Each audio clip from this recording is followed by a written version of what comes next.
C'est reparti pour Smart Bourse, votre double dose quotidienne de marché en direct sur Bismart. Chaque jour à la mi-journée, 12h30, 13h. Et en fin d'après-midi, la grande édition pendant une heure à partir de 17h, rediffusée à 20h sur Bismart TV. Émission que vous retrouvez chaque jour en replay sur bismart.fr et en podcast sur l'ensemble de vos plateformes. Au sommaire de cette édition, ce soir, le bilan d'une semaine qui aura été une semaine de turbulence marquée sur l'ensemble des marchés financiers, à commencer par les marchés obligataires avec une volatilité obligataire qui a atteint de nouveaux sommets dans le sillage des développements financiers et bancaires aux États-Unis et en Europe. On a vu un effondrement littéralement de la courbe des taux. Les taux courts et les taux longs n'ont cessé de baisser quasiment depuis une dizaine de jours maintenant, avec un 2 ans américain qui reste pour l'instant autour de 4% quand il était à 5% et plus.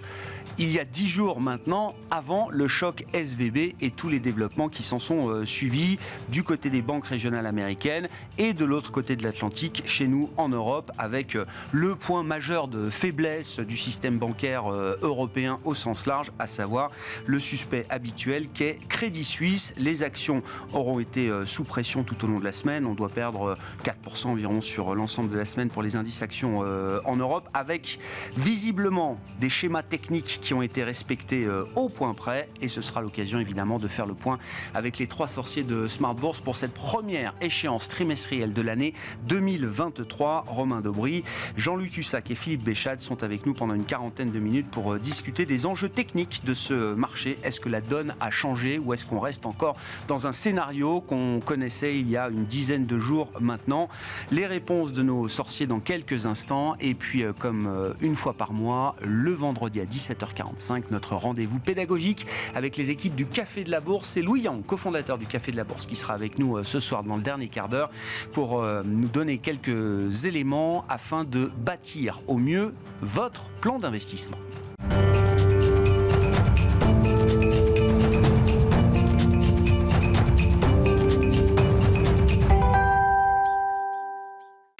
Le bilan de cette semaine et de cette dernière séance de la semaine sur les marchés. Tendance, mon ami, chaque soir à 17h en direct. Les infos clés de marché avec vous, Alix Nguyen. Et c'est une dernière séance de la semaine qui est assez emblématique de ce qu'on a pu connaître ces derniers jours, c'est-à-dire du rouge pour le CAC 40 à l'arrivée. Et oui, le marché reste meurtri par un secteur bancaire mis à mal. Les mesures de sauvetage annoncées en Europe et aux États-Unis ont fait l'effet d'un pansement, mais ne semblent pas pleinement rassurées. En atteste la chute de l'action de First Republic. Le sauvetage à 30 milliards de dollars réalisé par les grandes banques américaines ne l'empêche pas de dégringoler. Pour rappel, 11 grandes banques ont décidé de secourir ensemble First Republic et d'éviter ainsi qu'elle ne devienne la 4e banque d'affilée à faire faillite. L'action de Crédit Suisse est elle aussi en nette baisse. Ici aussi, l'aide financière massive de la Banque centrale annoncée hier ne parvient pas à rassurer.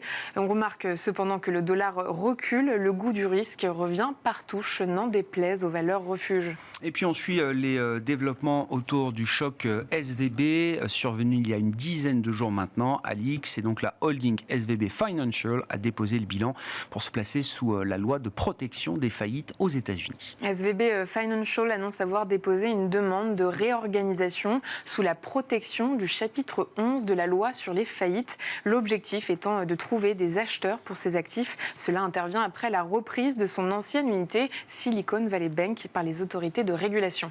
Et puis la Fed, elle, a publié l'ampleur du soutien qu'elle a apporté depuis une semaine au système bancaire régional, notamment aux États-Unis, des montants qui sont massifs. Et oui, sur la semaine du jeudi 9 au mercredi 15 mars, les banques américaines ont emprunté 165 milliards de dollars. Le record de 2008, 111 milliards, a donc été battu. Plus près de nous, après avoir acté une nouvelle hausse de taux, la BCE convoquait une réunion surprise aujourd'hui autour de la vulnérabilité des banques. Et il en ressort que les superviseurs de la BCE ne voient pas de contagion pour les banques de la zone euro. À cet effet, d'après l'OCDE, les banques centrales doivent maintenir le cap sur la hausse des taux et ne pas se laisser distraire par les vulnérabilités actuelles du système financier. Et puis un mot de la confiance des ménages aux États-Unis qui a été publié cet après-midi. Une enquête auprès des ménages américains qui s'est déroulée avant le déclenchement de l'affaire SVB et qui montre que la confiance des ménages s'était détériorée avant même le choc SVB. Et oui, d'après l'enquête mensuelle de l'Université du Michigan, le moral des ménages américains s'est détérioré depuis le début du mois de mars. Son indice de confiance est ressorti à 63,4 quand le consensus tablait sur un chiffre de 67 comme en février. Tendance, mon ami, chaque soir, les infos clés de marché en direct à 17h avec Alix Nguyen dans Smart Bourse sur Bismart.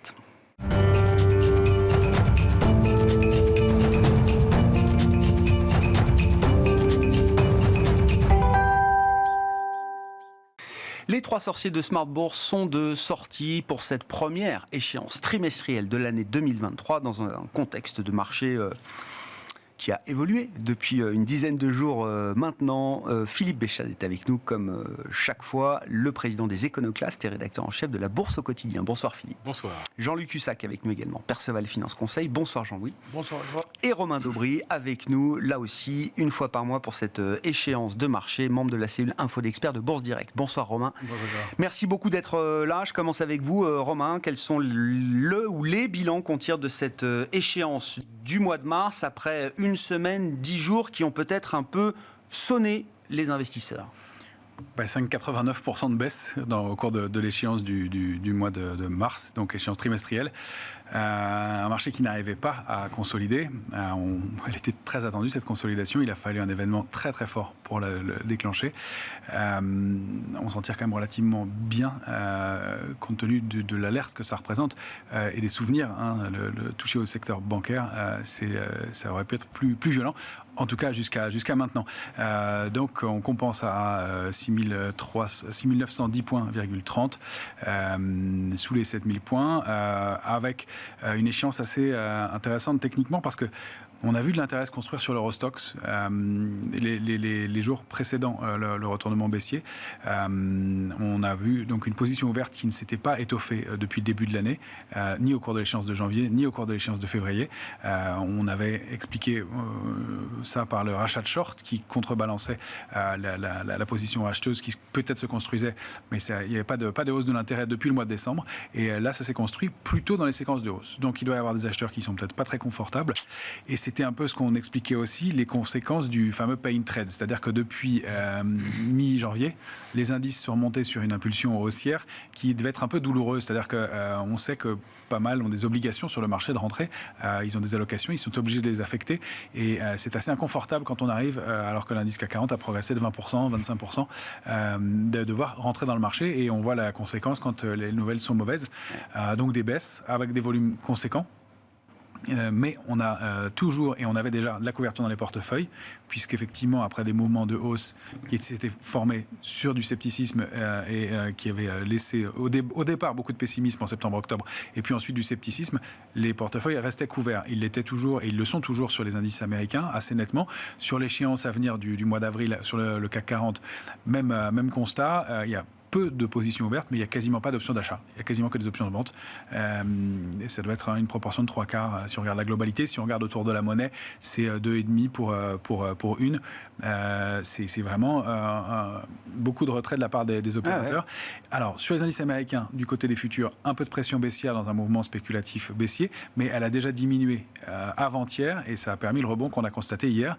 Il se passe des choses sur les indices américains, le Nasdaq notamment, alors à confirmer en fin de semaine, mais des divergences haussières importantes sur les graphiques et puis peut-être un avalement haussier sur le Nasdaq hebdomadaire à confirmer.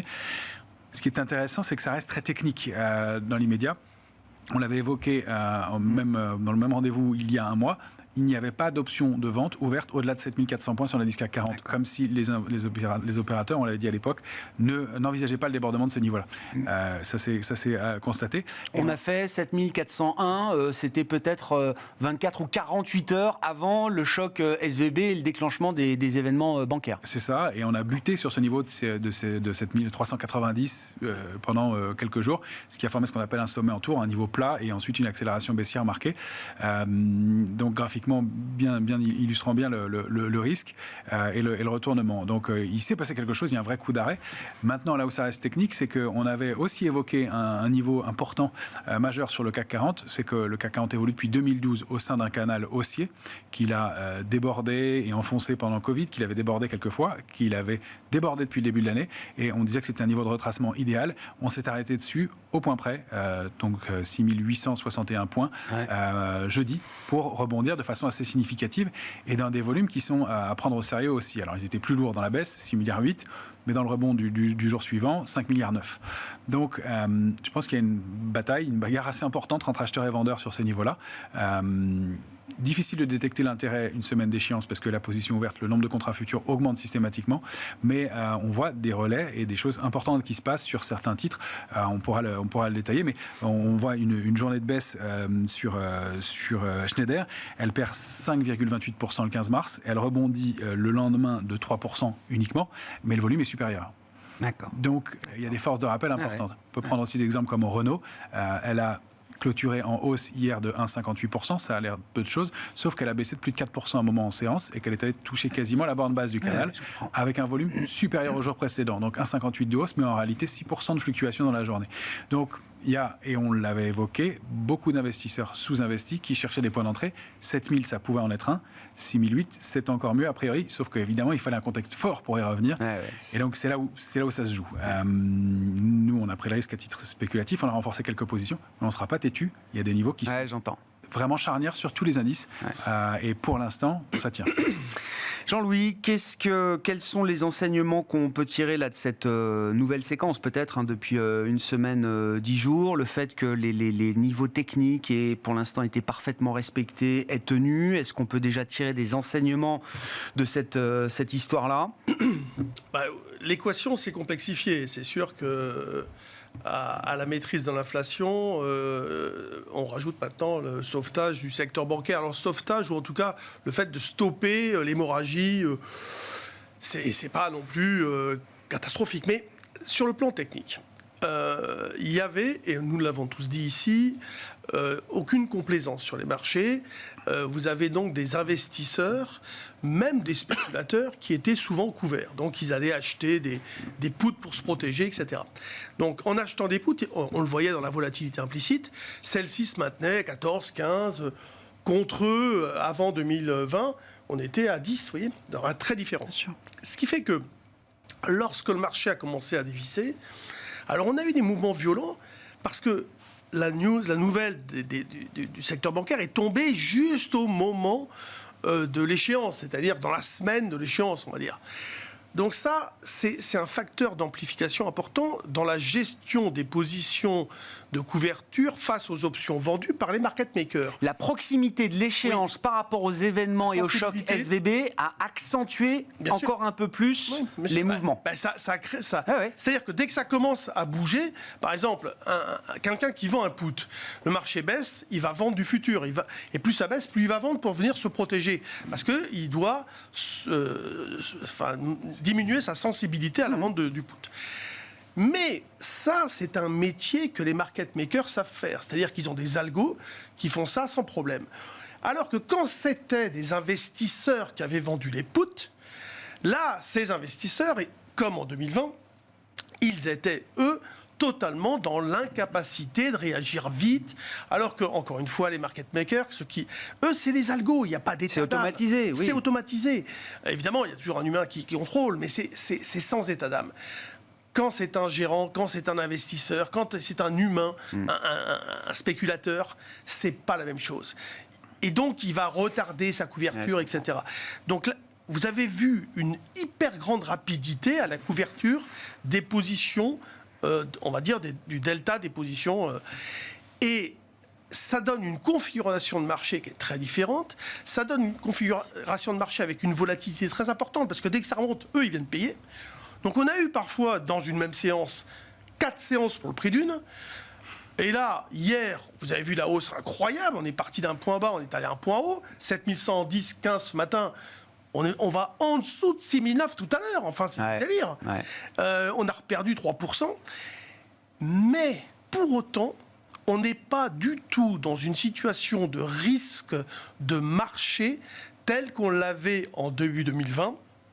Alors que là, il y a quand même aussi peut-être potentiellement de quoi s'inquiéter, mais on voit cette capacité à rebondir et le fait qu'en définitive, par rapport au plus bas qu'on a atteint lundi ou je ne sais plus mardi, le marché n'a pas fait de nouveau plus bas. Non.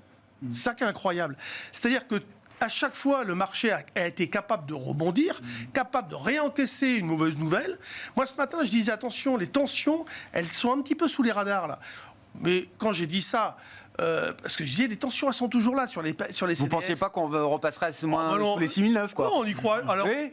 on sait que c'est possible. Hein, oui, c'est possible, c'était possible. On se dit, oh non, mais c'était pas ce que vous aviez en tête ce matin quand vous disiez ça. Et ce matin, j'ai fait mon job, et encore à moitié, mais j'ai fait quand même mon job. À un moment donné, j'étais vendeur de plus de 6950. Genre, le marché, il monte à 110. Je me mets à 2. Mais je ne suis pas fait tout de suite. Ils m'ont donné au moment où le marché a fait une dernière pointe à la hausse. Je l'ai acheté à 2. Je me suis soldé. Et puis, ce soir, il est monté à 50. Non, mais et là, c'est pas croyable. Donc, on a une volatilité incroyable. Mais cette configuration, vraiment, j'insiste là-dessus, n'est pas aussi fragile qu'elle pourrait l'être dans des circonstances. Ça valide toute la construction aussi qu'on avait avant dans la hausse, qui était solide, qui s'est faite de manière ordonnée. Qui s'est fait dans la douleur, tu disais tout à l'heure, dans la méfiance, avec des volatilités implicites toujours élevées. Et d'ailleurs, la volatilité implicite, dès qu'on a eu du stress, elle est montée à 24 cette semaine, 25. C'est allé très très vite. C'est-à-dire que tous ceux qui sont venus chercher la couverture. Je comprends. Donc voilà, c'est vraiment important pour bien comprendre l'environnement et ensuite prendre des décisions. Mais à vous de prendre des décisions. Romain, effectivement, voilà, mais pour compléter ce que tu disais, mais le côté hyper technique, on l'a vu, la séquence baissière, elle s'est construite toute la journée dans un petit canal parfait. Pour ceux qui veulent zoomer sur la séance du CAC 40, sur des bougies de 30 minutes par exemple, on a un canal baissier parfait formé tout au long de la journée. C'est pas une panique, c'est pas un sell-off, c'est une construction baissière progressive qui ne s'arrête pas parce qu'il n'y a pas d'éléments pour la retourner. Et puis aux alentours de 6920, un peu en dessous, on commence à regarder autrement. Mais donc ça a été régulier, non-stop et continu. Et il faut le voir vraiment techniquement. Et puis pour la volatilité, oui, il y a eu un pic de volatilité. Si on regarde le VIX, c'est resté très canalisé. C'est resté entre les bornes de zone d'alerte. C'est pas passé en alerte fort. Ça a fait des pics dans la zone d'alerte forte, mais c'est resté dans la zone d'alerte. Donc ça reste très, très technique pour l'instant, à la bord de niveaux qui sont effectivement stressants pour tout le monde. Philippe, vos commentaires sur la situation de marché, la manière dont le marché se comporte depuis le déclenchement des événements, et puis il faut qu'on parle de la crise bancaire naissante. Bien sûr, on marquait, c'était la semaine dernière, je crois, les 14 ans du point bas de la grande crise financière. En Europe, en tout cas, 9 mars 2009, et ça devait être le 6 mars, je crois, pour le S&P 500, 666. C'est ça, oui. C'est bien, ça nous rappelle des souvenirs. Oui. Non, mais comme le parallèle est téléguidé par tout le monde, voilà, je m'y mets aussi, donc allons-y. Donc, est-ce qu'on achève un cycle de 14 ans, 2 fois 7 ans parce que 7 ans, c'était aussi le temps qu'il avait fallu pour passer du pic de 2000 au pic de 2007. Enfin bon, voilà. On peut gloser. Non, moi, ce qui m'a stupéfait cette semaine, c'est la volatilité du marché obligataire. Ah oui. Mais c'est extraordinaire. On est allé plus haut que l'an dernier, je crois. Le move est allé plus haut que l'an dernier encore. Là, on explose tout ce qu'on a connu. Ah ouais. Alors, donc le move, c'est le VIX pour le marché obligataire. Voilà. Et on a eu donc des mouvements alors sur l'obligataire européen, puisqu'il n'y avait pas encore d'euro à l'époque, en 87. On a vu quelque chose d'à peu près similaire avec le crack de 87 sur les T-bonds. Avec moins 80, on se disait, ça y est, la Fed va ramener les taux à je ne sais pas combien. Bon. Là, au XXIe siècle, on n'a aucun exemple de volatilité supérieure à 50 points sur les taux courts. Il n'y en a pas. Même mars 2020, même la Covidopholie, la Covidopanique, tout ce qu'on veut, ça ne va pas chercher ce genre de volatilité. Les banques centrales, depuis des semaines, nous disent, les marchés, écoutez-nous, on va aller plus haut, plus fort que ce que vous pensiez. Alors, comme le marché price est déjà plus 50, quand on vous dit, vous n'y êtes pas, vous êtes encore loin du compte, donc c'est au moins 75, c'est peut-être même 100, Donc on commence à anticiper des 5,75, 6 sur les titres. Ouais, on était sur ce genre d'anticipation il y a 10 jours, hein, c'est Voilà. ça. Jérôme Powell devant le Congrès, on Voilà. remettait encore une pièce Voilà. dans la machine. Et vous avez des traders qui, toute l'année dernière, étaient short sur, sur les T-bonds. Bah oui. Allons-y, parce que c'est un vrai billard.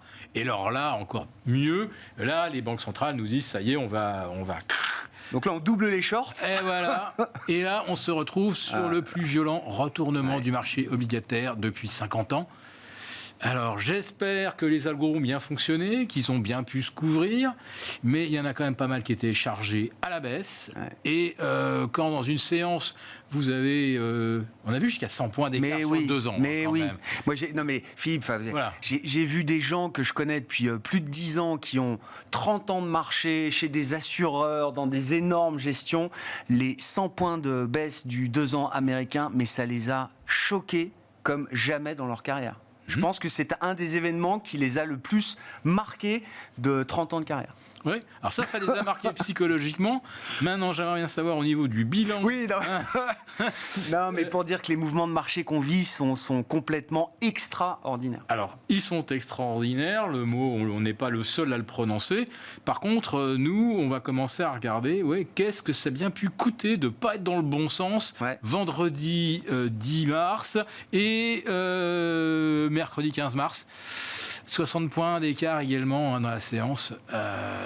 C'est pas des portes de saloon, là. C'est les portes du Mordor qui battent, qui dégagent tout le monde, quoi. Non, mais faut se rendre compte. Donc, je me dis, est-ce que, en plus des cadavres qui dorment dans des placards peut-être helvétiques, est-ce que là, on vient pas de se remettre encore un truc, on va le découvrir peut-être fin deuxième trimestre, quand on commence à faire les comptes. Moi, je dis, des mouvements comme ça ne peut pas avoir laissé tous les opérateurs indemnes. Sans doute. Voilà. Après, l'année 2022, j'imagine, a quand même obligé un certain nombre d'acteurs à être extrêmement disciplinés, extrêmement rigoureux sur la gestion de leur portefeuille obligataire, dans un sens ou dans l'autre. Enfin, il y a déjà quand même l'expérience de 2022 qui, j'espère, a apporté quand même... SVB, c'est le contre-exemple. C'est le contre-exemple. Eurovita, compagnie d'assurance italienne qui, le 25 février dernier, suspend les retraits parce que leur stock d'instruments obligataires, un bon du Trésor, en marque to market, ils ont perdu aussi très lourd. Problème de déconnexion passif-actif, oui. Eh bien, combien de compagnies d'assurance également voient leur stock complètement dévalué. Le bank run, il peut surgir n'importe où, n'importe quand. Et là, en plus de ça, les gens qui en seront victimes, ils n'ont pas fait de bêtises. C'est pas SVB, on ne lui reproche pas d'avoir financé Greensill. Voilà. C'est-à-dire qu'ils ont quand même fait une grosse bêtise en oubliant un des métiers de base de la banque, qui est de couvrir quand même son risque de taux, son risque de duration, etc. Mais ils sont pas allés dans les subprimes. Je suis bien d'accord avec vous. Mais ils auraient peut-être même dû, aux folies, embaucher un spécialiste du calcul du risque. Non, mais voilà. Oui. Mais quand on a des bons du Trésor, on ne craint rien. Eh bien, figurez-vous. Si tant est que la position soit couverte, encore une fois, dans un bilan, c'est quand même un risque à couvrir. Mais c'est un risque qui est entièrement couvert chez Crédit Suisse, par exemple. C'est plus la peine. C'est plus la peine. La Fed l'a dit. Un bon du Trésor, ça a été émis à 100, ça vaut 100. Si ça avait été le cas, SVT n'allait pas au tapis. SVB n'allait pas au tapis, ni Signature. Enfin, d'un seul coup, là, on change encore les règles du jeu. C'est extraordinaire.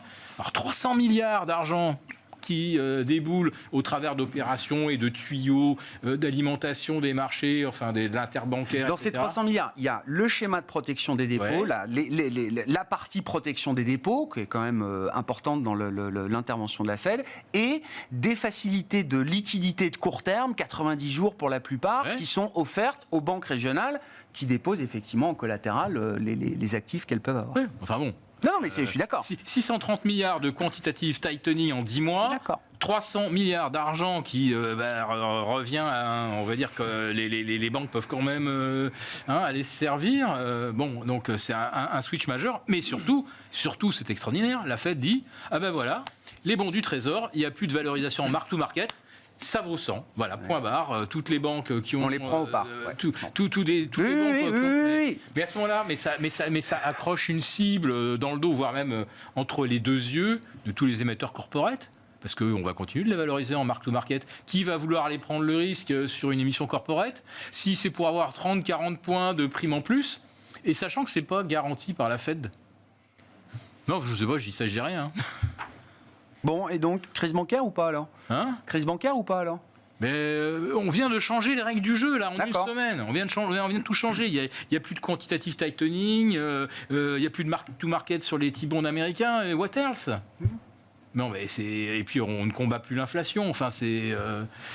Ce ne sont pas des grosses banques. Non, mais plus. là, je pense qu'on prend tellement de trucs là, il y a tellement d'épithètes, etc. En même temps, la vitesse de réaction, on le sait quand même depuis Lehman. Je veux dire, on le racontait encore à la mi-journée. En 2008, Mervyn King, qui était patron de la Banque d'Angleterre, avec des banquiers britanniques, en plein déclenchement de la crise Lehman ou post-Lehman, quand les banquiers disaient, attendez, là, il faut quand même réfléchir à intervenir, il faut quelque chose. La liquidité, c'est votre job. Ah, mais vous n'y pensez pas. L'aléa morale. Et ce que dit Larry Summers, voilà, c'est pas le moment de faire des grandes conférences sur l'aléa morale. Il faut pas perdre de temps dans ce moment-là. On est d'abord l'incendie. Eh ben oui, je veux dire. Alors, ben oui, mais la lance à incendie, ça fait ce qu'on peut-être. voit cette semaine, là, je dis, ça plonge beaucoup de gérants et beaucoup de stratèges dans ce qu'on appelle la sidération. Ouais. Parce que d'un seul coup, mais il y a des questions qui vont revenir. La lutte contre l'inflation, elle abandonne. Qu'est-ce qui se passe? Il y a plus de pricing pour les T-bonds américains. Enfin, c'est extraordinaire. Je sais pas, la lutte contre l'inflation, la BCE a fait 50 BP hier. C'est pas dit qu'elle continue pas de le faire au mois de mai. Et la semaine prochaine, la Fed fera peut-être 25 comme elle voulait le faire au départ. Il y a encore des gens pris à contre-pied parce que le consensus sur une baisse des taux dès l'été, il est majoritaire déjà. Mais on verra. Pour l'instant, ils ont fait 50 BP la semaine dernière et peut-être que la Fed fera 25 la semaine prochaine encore. Oui, je pense aussi. Oui, on est d'accord. Mais ce sera les derniers. C'est ce qui est attendu d'ailleurs. on verra. Ça sera les derniers. On verra. Non, si la crise bancaire est reste anecdotique dans quelques semaines, peut-être qu'on reprend la course des choses. Hier, quand le marché s'est envolé, les bancaires, elles n'ont pas fait grand-chose. Non, En clôture, BNP prend 1,2 et la SocGen perdait encore 4%. Ouais. Bon, maintenant, ce ne sont pas des grandes banques, celles qui sont qui sautent là, et elles ne sont pas régulées de la même manière. Donc, bon, voilà, il faut quand même relativiser. Non, mais on a tous le même référentiel en tête. Hein. Justement, je pense qu'il faut l'avoir. D'accord, ok. On est aussi dans un autre monde, on a appris à gérer ce genre de choses. C'est la perception qu'ont les traders, c'est surtout évidemment beaucoup d'émotions, mais non, je pense qu'on a peu de chances d'aller vers une crise majeure. Enfin, a priori. Du coup, il faut acheter des bancaires ou pas alors? Moi, oui, je suis prêt à acheter un peu de BNP, alors vrai que j'étais vraiment... Faites-le, là, on va voir. Non, mais j'en ai acheté hier, alors pas forcément vrai, bien, ouais. mais j'en ai acheté un tout petit peu à 51,33. J'ai eu du bol, on a côté 31 au plus bas. Et oui, j'en ai fait Donc un peu. on tente des petites touches, quoi. Ouais, non, mais Ça dépend du profil. C'est pas le cœur d'une stratégie. Non, mais d'accord. mais il y a un rendement de 7,5%, voilà. J'ai acheté ça Ce que j'allais dire pour le pour Crédit mes Agricole petits-enfants. aussi. Pour le Crédit Agricole aussi. Pour tout vous dire. Voilà, il y a du rendement. Alors, évidemment, si on regarde graphiquement, Techniquement, oui. la Société Générale, c'est pas terrible. Ça donnait pas très envie, même si c'est une de celles qui a le plus rebondi finalement ce matin. Ça s'est assez invalidé assez vite. Donc oui, dans l'ordre, c'est Crédit Agricole, BNP, Société Générale de force relative, c'est-à-dire d'intérêt par les grosses mains du marché, si on peut dire d'intérêt, puisque l'intérêt est un peu douché. Le secteur bancaire, il avait quand même pris, si on le regarde sous forme de panier, 177% depuis septembre. Sur le secteur bancaire, oui. Depuis le point bas de septembre. D'accord. Donc là, on a perdu j'avais 30%. Donc, si tracker européen, secteur bancaire européen. Banque européenne. Voilà, donc un retracement de 20-30%, c'est beaucoup, surtout quand ça va en 2 séances ou 3 et avec les volumes qu'on a connus. Mais on revient sur des niveaux techniques. Le Crédit Agricole s'est arrêté un peu au-delà de 10, c'est un niveau de support. Alors, est-ce qu'on en achète? Si on est un investisseur de long terme, qu'on a un peu de temps, des établissements comme ça, on peut le regarder. En stratégie, nous par exemple, on l'a fait en trading court pour faire des arbitrages. En tant qu'investisseur, sur un modèle moyen terme, on évite parce qu'on n'a pas de figure de retournement haussière. Donc, c'est plus comme ça qu'il faut l'envisager. Mais si on veut un peu de rendement, et tout le monde voulait rentrer sur le secteur bancaire, c'était assez consensuel d'ailleurs, et c'est un secteur, c'est pas des critères qu'on regarde beaucoup, mais qui est pas cher parmi les secteurs européens avec l'automobile. Donc, il y a tous ces éléments mis bout à bout font que si on veut un peu de rendement et qu'on n'a pas trop peur et qu'on a une pondération correcte, pour un investisseur de long terme, mettre quelques billes dessus sans s'exposer, pourquoi pas. Graphiquement, il n'y a pas de signal d'achat du tout. Et effectivement, elles ne rebondissent pas à court terme. Donc, ça dépend de sa stratégie, de sa position. Mais il faut le regarder. Il va y avoir, et on a cassé quelque chose, encore une fois, une dynamique clairement. Il y a quelque chose qui est rompu. Il va falloir reconstruire. On a mis plus d'un mois à construire la structure de retournement baissière dont on est sorti par le bas. Ça aurait pu être une consolidation et une accélération haussière. On sentait qu'on manquait de momentum, mais il n'y avait pas d'indication de faiblesse. Donc, on est sorti par le bas, il va falloir reconstruire. En revanche, on a en contrepartie des indices américains qui ont réagi sur des niveaux de support majeurs. Et ça peut faire la balance sur les marchés si l'intérêt revient. On rappelle toujours qu'il y a un peu plus d'un mois, Bloomberg annonçait la clôture de 300 milliards de dollars de positions short. Donc, des fonds qui ont décidé, des grosses mains, des institutionnels, hein, pas des retail, des gros fonds qui ont décidé de déboucler des positions vendeuses. C'est pas pour se repositionner 2 ou 3% ou même 8% plus haut pour refaire la même chose. Donc, qui est un peu de pression baissière, oui. Moi, j'ai une idée d'une stratégie qui est peut-être en train de se mettre en place dans ce marché-là, c'est que pour acheter, après avoir été coincé dans un short, on ne va pas payer les points hauts de marché. Ils ne peuvent pas faire ça. Sinon, c'est le risque de pay and trade et de ce qui s'est produit là.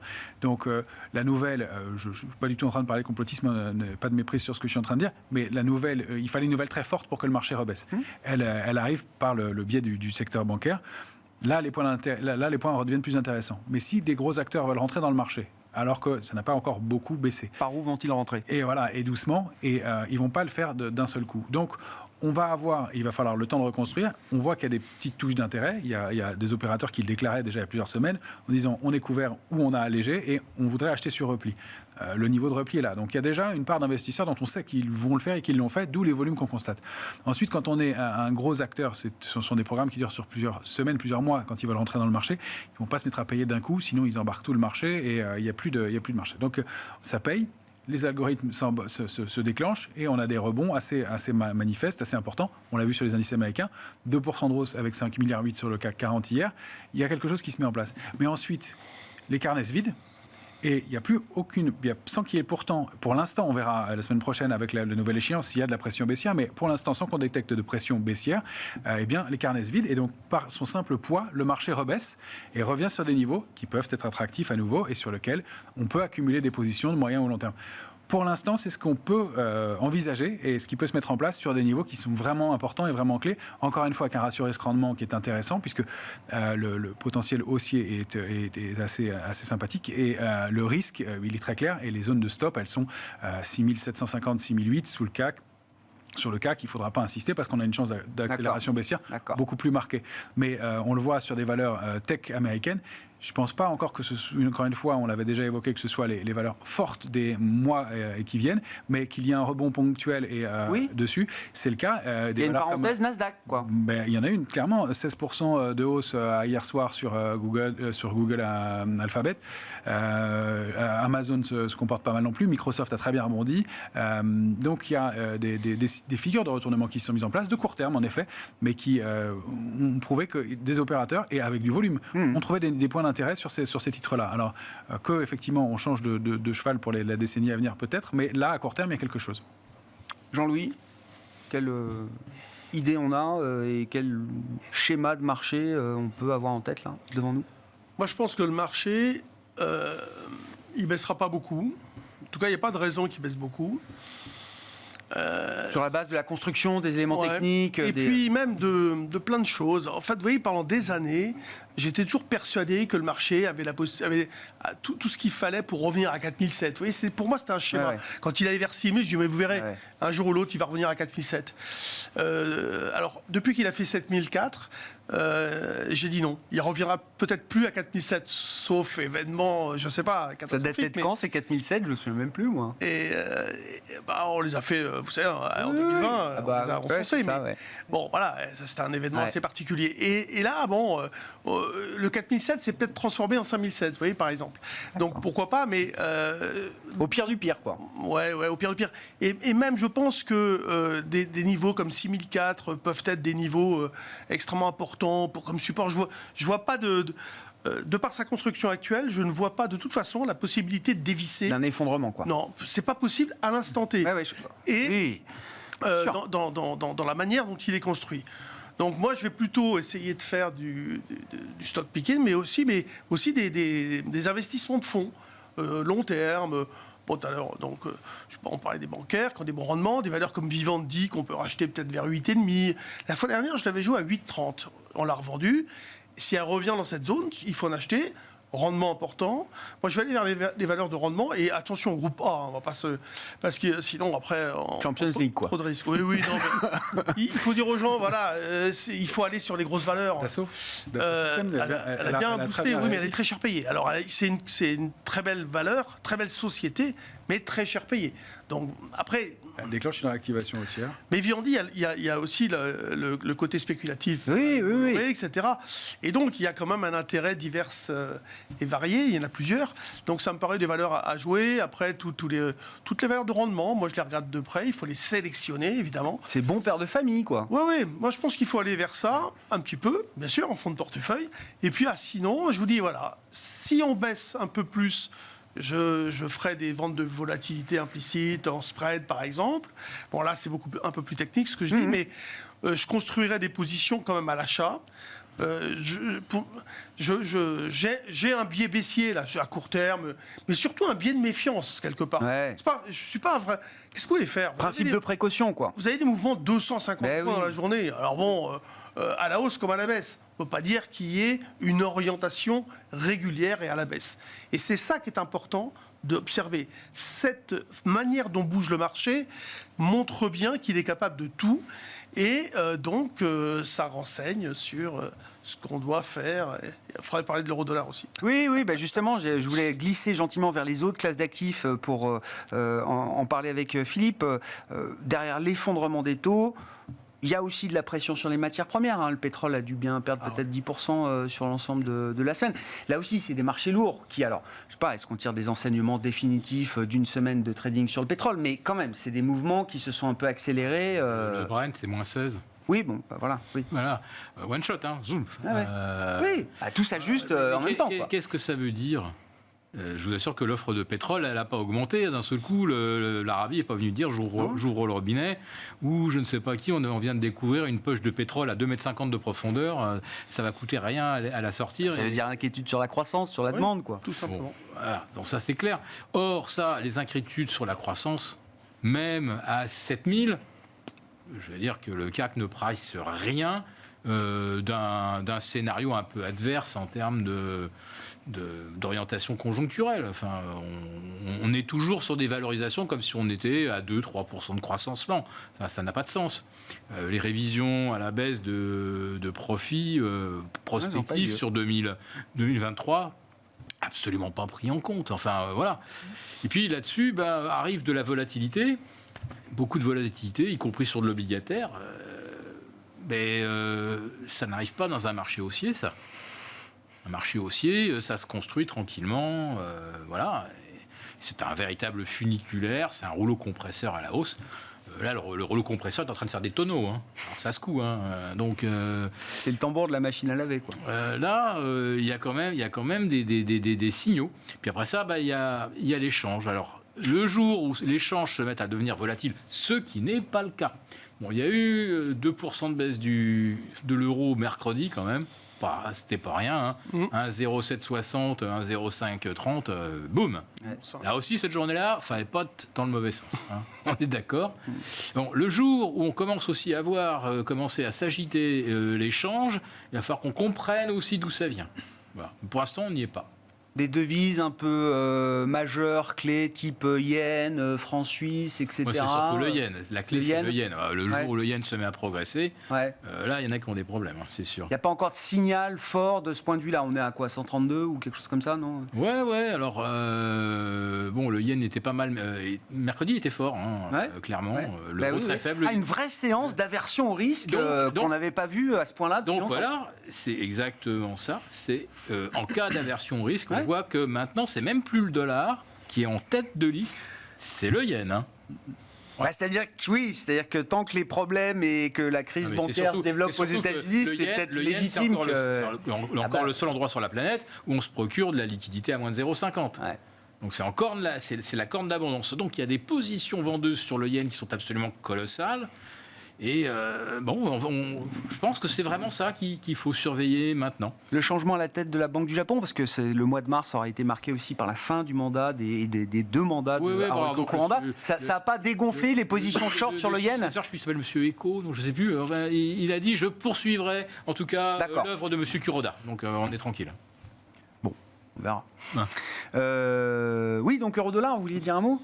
Oui, mais dans la continuité. On se retrouve dans le bas de la fourchette, quoi, là. Alors, oui, mais on est déjà à 1,605, 1,0605, Ouais. donc, enfin 50 même. On est aussi, donc là, dans un peu la confusion. On s'aperçoit que ça fait des jours et des semaines que l'eurodoll évolue entre les mêmes limites. Quand il est repassé sous 1,0780 ou 1,0650, moi j'avais fait un biais de neutralité et je repasse acheteur au-dessus d'un 0,780 et je passe vendeur sous 1,0440. Donc là c'est clair, net, précis, les niveaux sont posés. Et on s'aperçoit que au plus bas, là on a fait un 0,5 dans cette fameuse séance, donc juste au-dessus des zones d'alerte. Et on rebondit quand même, là également, d'une manière assez importante. Et la volatilité implicite qui était à une époque à 5,5, 6, 5 même sur l'eurodoll, je ne sais pas, je n'ai pas regardé ces derniers jours, mais elle a dû remonter à 9,10, mais j'imagine. Donc une vol qui est assez importante et une absence de direction, tout simplement. Donc qui traduit un peu de confusion, une équation compliquée à gérer et rien de plus que cela. Donc il faut être trader opportuniste, il faut jouer ces deux bornes en se protégeant aussi, pourquoi pas. Mais c'est vrai que pour l'instant, il n'y a pas d'orientation claire sur l'euro-dollar.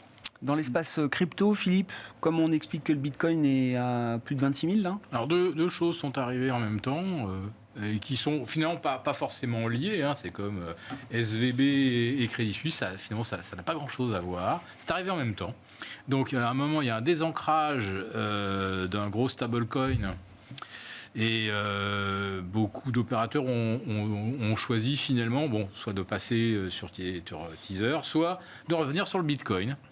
Ce faisant, ça déclenche un gros signal d'achat, parce que lorsqu'on passe 22 000, paf, ça allume immédiatement Toutes les alertes sonnent. Voilà, les feux verts du Grand Prix de F1 c'est ça. les 5 s'allument là et c'est parti. Et derrière ça, les taux qui se mettent à baisser d'un seul coup de 100 points. Sur des images. Donc là, c'est magnifique. Ouais, c'est il y a le double effet, quoi. Double effet qui se coule. Et comme on voit qu'il y a une belle corrélation entre le Bitcoin et d'autres, hein, et le Nasdaq, mais surtout des taux bas. Des taux bas, ça veut dire, voilà, c'est encore du spiel, parce que derrière, on ne fait pas du Bitcoin, évidemment, pour se mettre à l'abri des turbulences bancaires. Il ne faut pas rigoler. Hein, on l'entend dire, mais non. Il y avait un très très beau coup d'opportunité avec le franchissement de résistance technique. Donc ça a été à 26 000 et ça se passe. Pour l'instant, ça se passe bien. D'accord. Techniquement, je resterai haussier. Ouais. Et l'or? Et sur, Alors, je sais pas. sur le- 9,65. Je pose la question à Philippe. L'or, ça Sur a le- beaucoup monté. et encore Et aujourd'hui. pareil, il y a les taux. Et encore aujourd'hui. Les taux qui perdent 100 points, et l'or, évidemment, il part. Baisse des taux réels, hein. C'est des actifs qui sont très corrélés aux taux réels, quand même. Au mouvement, quoi. Il part en direction des 2000. 1975 franchi, c'est une nouvelle histoire à la hausse pour l'or. Alors sur l'euro-dollar, effectivement, même niveau, à 1,0760, et tant qu'on est en dessous, c'est pas terrible. Le biais de neutralité, tout à fait d'accord. Et risque baissier sous un 0,480.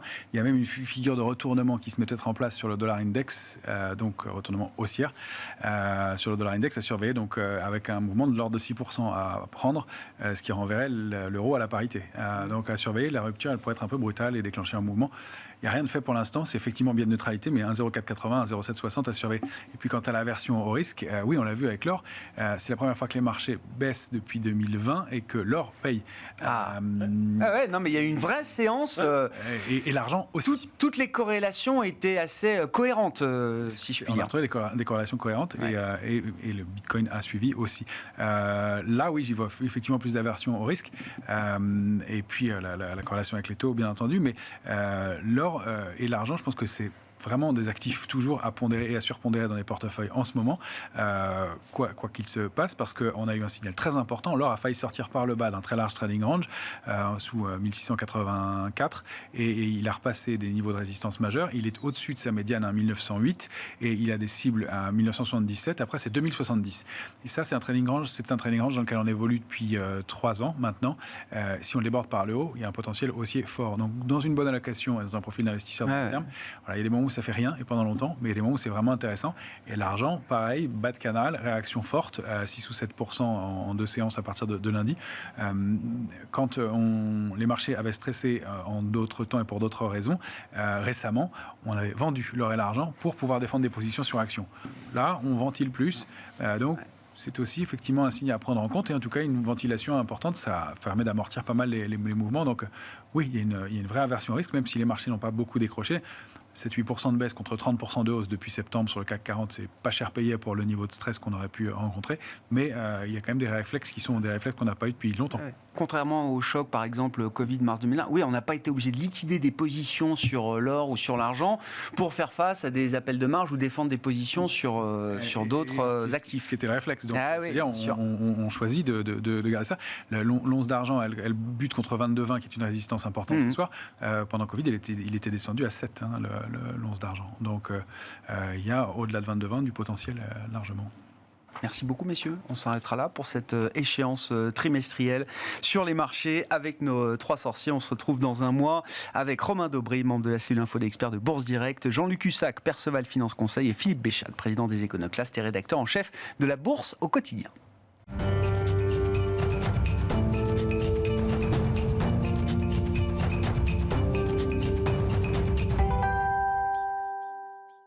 Le dernier quart d'heure de Smart Bourse, une fois par mois, le vendredi, le jour de l'échéance sur les marchés. C'est aussi notre rendez-vous pédagogique avec les équipes du Café de la Bourse.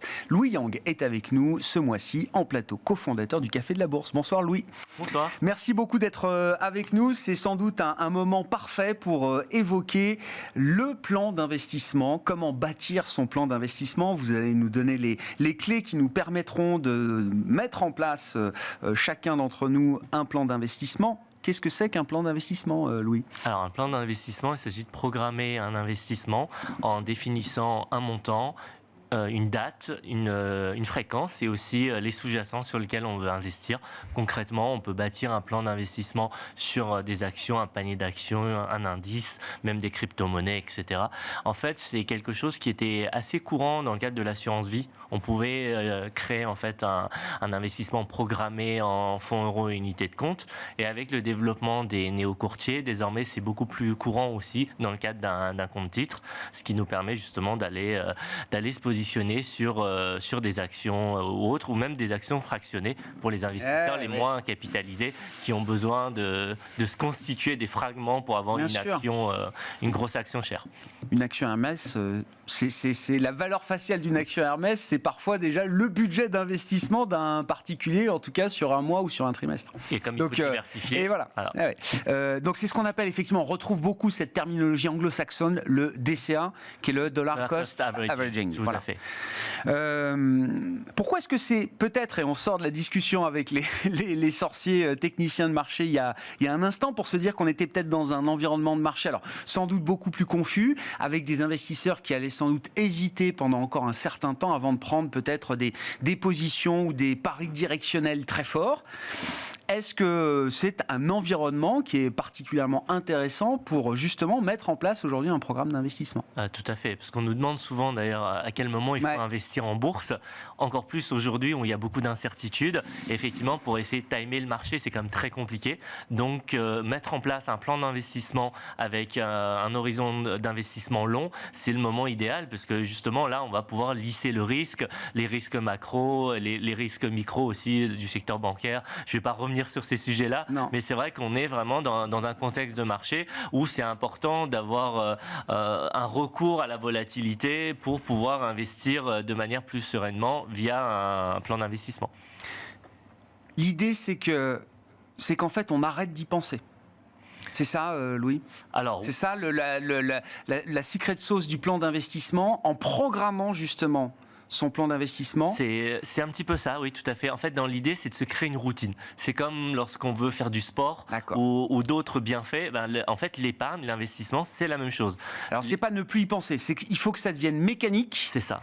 Et que ce soit plus à chaque fois une décision à prendre pour se dire est-ce que je remets 100, 500, 1000 euros ou pas. Exactement. À quel moment est-ce que je remets? Est-ce que j'ai assez pour remettre aussi? C'est vraiment se créer une routine qui permet en fait à une date précise. Ça peut être par exemple en début de mois où justement on n'a pas encore consommé peut-être tout notre salaire ou autre, d'avoir vraiment une rigueur qui fait qu'on a un investissement qui est régulé. Oui, tout à fait. Ouais.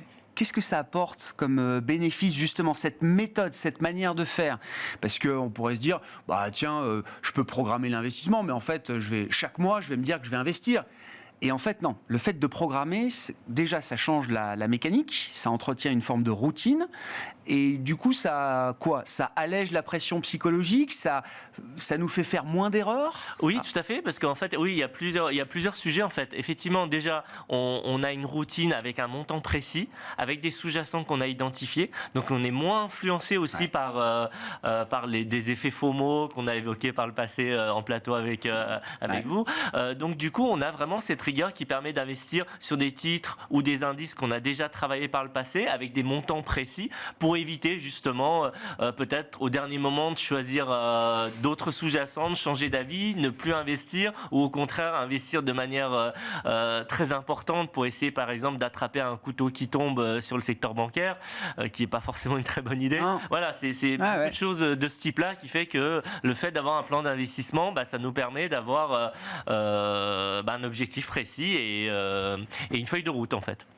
En termes de rendement et de bénéfices, qu'est-ce qu'on retire d'un programme d'investissement par rapport à un investisseur qui investirait de manière plus classique, peut-être, en termes de rendement et de retour sur capital? Qu'est-ce que nous dit l'histoire, justement, de ces programmes d'investissement? C'est un investissement qui va nous permettre, justement, d'avoir cet effet boule de neige, parce qu'en fait, vu qu'on va investir de manière régulière, généralement sur des durées longues, en fait, les intérêts ou les dividendes qu'on va générer, qu'on va recapitaliser, va, avec la magie des rendements capitalisés, générer d'autres dividendes à leur tour, ce qui permet en fait pour un investisseur qui a un horizon de placement long ou qui débute jeune, justement de décupler son rendement et sa rentabilité.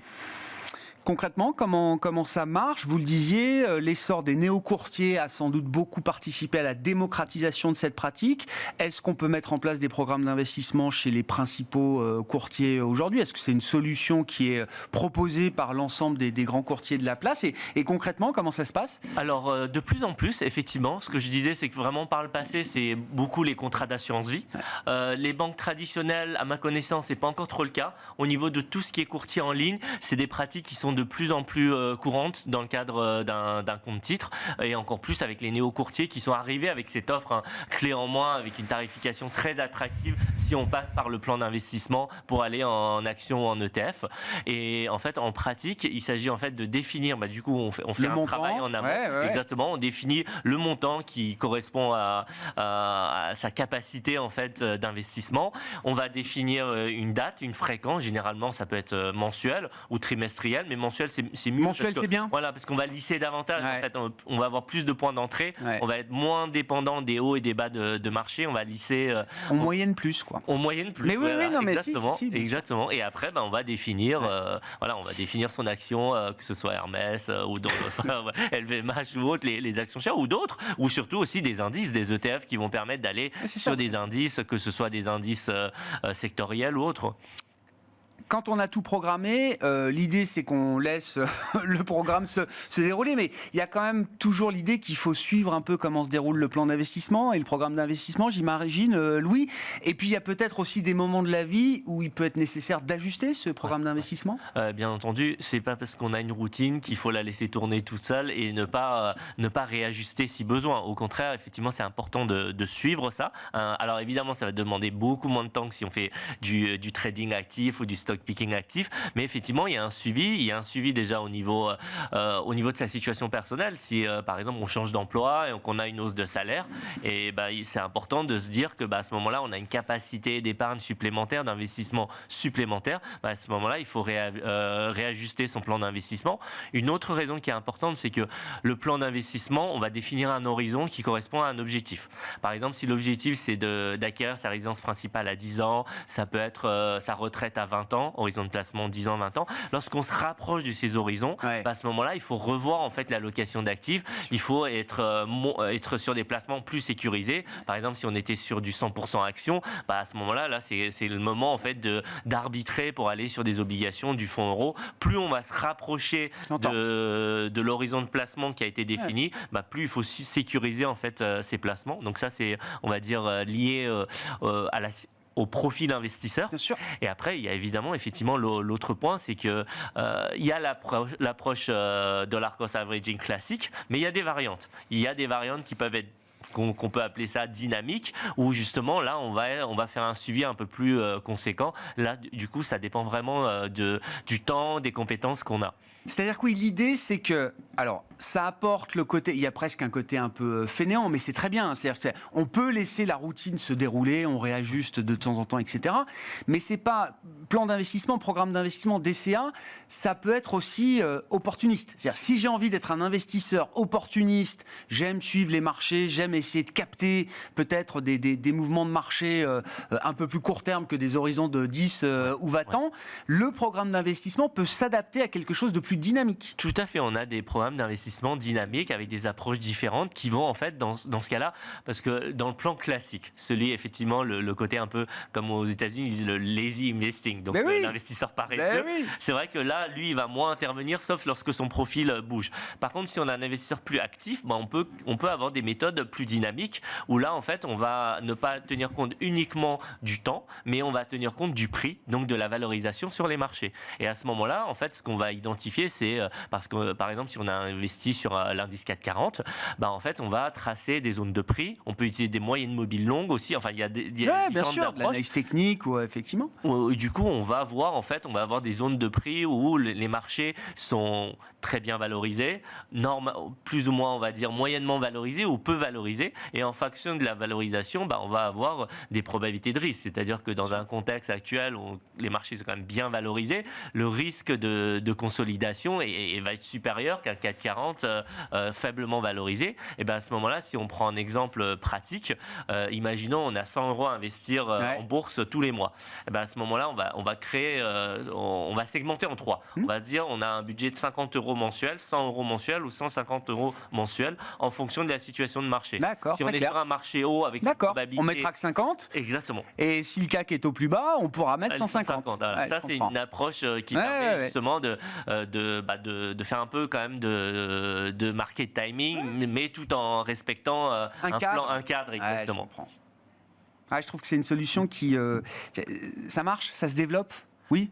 Non, mais je veux dire, ça résonne dans l'esprit d'une nouvelle génération d'investisseurs, cette manière de faire. Tout à fait, parce qu'en fait, c'est la nouvelle génération est peut-être encore assez jeune, dont les compétences sont en train de se développer. Donc du coup, lorsqu'on arrive sur les placements, l'investissement, les marchés, il y a beaucoup de choses à apprendre. Et donc du coup, le fait de commencer avec un cadre qui a été défini, ça permet un peu de se faire de s'entraîner, de mieux comprendre en fait l'investissement, quitte à côté avoir une poche ou même un autre portefeuille plus actif où là on va avoir des approches différentes en complément du plan d'investissement qui est presque un fonds de portefeuille en fait, qui va être on va dire et qu'on peut associer à des objectifs patrimoniaux. Exactement.